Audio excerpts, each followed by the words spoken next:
وأفوض أمري إلى الله إن الله بصير بالعباد.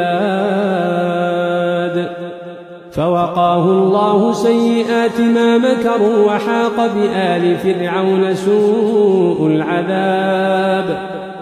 النار يعرضون عليها غدوا وعشيا ويوم تقوم الساعة أدخلوا آل فرعون أشد العذاب.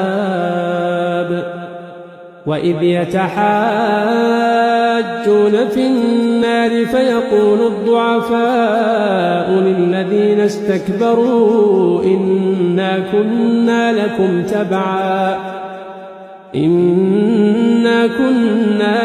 تبعا فهل أنتم مغنون عنا نصيبا